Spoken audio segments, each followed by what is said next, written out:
es importante saber que lo que hizo el Congreso del Estado al tener una aprobación, y algunos de nuestros congresistas realmente requieren y necesitan ir a la escuela, saben muy poco de las finanzas y los asesores que contratan, pues también necesitan una capacitación importante. Lo que presentó el gobierno del Estado tiene una diferencia de 2,000 millones de pesos de lo que se está reestructurando o renegociando. Hay que partir de este precepto. En el mundo financiero, reestructurar y renegociar no es lo mismo. Nosotros lo manejamos como sinónimos en el lenguaje español, pero en la parte financiera, reestructurar y renegociar no es lo mismo. Y en la Secretaría de Finanzas o en el gobierno del Estado no tienen claro qué es lo que van a hacer, reestructurar o renegociar. Lo único que quieren es no ampliar el plazo y no pagar más dinero, sino bajar las tasas de interés en un punto porcentual, y eso es muchísimo, un punto porcentual en los tiempos en los que nos encontramos en este momento en donde las tasas han sido ajustadas a la alza. Este es un tema muy importante. Pero ¿cuál es el gran pero de este proceso de reestructuración o de renegociación de la deuda? Un aspecto que casi nadie aborda. La deuda tiene que estar garantizada por instrumentos de cobertura swap, así se llaman.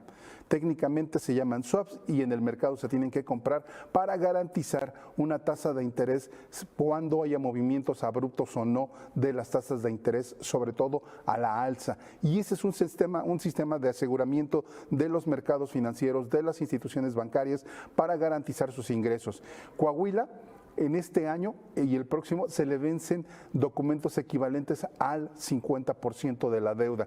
¿Qué significa eso? Bueno, que si Coahuila no compra esos instrumentos de cobertura swap antes de empezar la reestructuración o renegociación, lo que vaya a concretar el Estado, no podrá hacer nada. ¿Cuánto es lo que tiene que comprar o el equivalente a comprar para poder reestructurar la deuda? 19,000 millones de pesos. Es el equivalente a lo que es el 50% de la deuda. ¿Por qué? Porque la deuda del Estado es superior a los 38,000 millones de pesos, no lo que publicó el Congreso del Estado, que ese es uno de los errores grasos que tiene en este momento, y quedan en el aire 2,000 millones de pesos. ¿Qué van a hacer con ellos? Esa sería una pregunta que tendría que responder la Secretaría de Finanzas a cargo de Blas Flores Dávila. Mientras eso no quede claro, entonces no sabemos qué va a pasar con 2,000 millones de pesos, pero lo más importante es de dónde van a sacar dinero para comprar los instrumentos swaps de cobertura de tasa de interés que garanticen la estabilidad de las tasas. 19,000 millones de pesos es lo que tienen que comprar, el equivalente a 19,000 millones de pesos, y el tiempo se les está acabando en la situación del plazo financiero, pero también en la gestión de la administración pública, porque está llegando a su término en diciembre. Esto lo tienen que hacer antes. ¿Cómo se puede decir y qué desempeño ha tenido en este momento el gobierno de Coahuila en torno de la deuda? Ha cumplido. Es una de las 3 entidades federativas que más ha desembolsado para pagar parte de los intereses de la deuda. También se le llaman servicios o servicios de la deuda, que son los intereses que se paga. ¿Cuánto ha pagado el gobierno de Coahuila para esto? 815.5 millones de pesos. Y ahora, ver también cuánto está costando la parte del saldo de la deuda. La deuda subnacional por entidad federativa es el siguiente. Coahuila tiene una deuda de 38,736.5 millones de pesos. Así es como está la deuda. Si usted revisa las notas que se están publicando, no tienen este monto, tienen 36,000, y ese es un error. Y en el aspecto financiero, al momento de sentarse, van a sacar las uñas los gatos. ¿Por qué? Los gatos de los bancos, ¿verdad? Porque se definen como gato panza arriba. Entonces van a decir, ¿dónde quedó ese dinero? ¿Qué vamos a hacer con ese? ¿Qué condiciones quiere sobre 2,000 millones de pesos? Pues no. Y hay que ver también qué van a hacer las evaluadoras de riesgo, Fitch Rating y Standard & Poor's. ¿Por qué?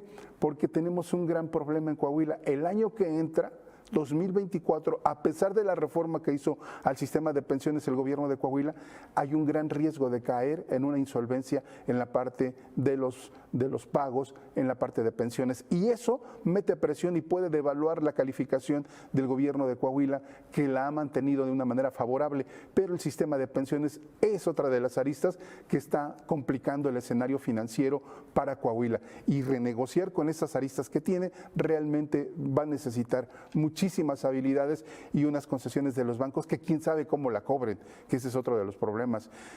Y otra de las dificultades que se le tiene que sumar a esta situación, que el broker o intermediario que abone o que esté abogando por el Estado para negociar la reestructuración o renegociación de la deuda, también va a cobrar millones de pesos que se van a sumar al saldo insoluto que tiene la deuda de Coahuila. ¿Qué es un saldo insoluto? Lo que no ha pagado.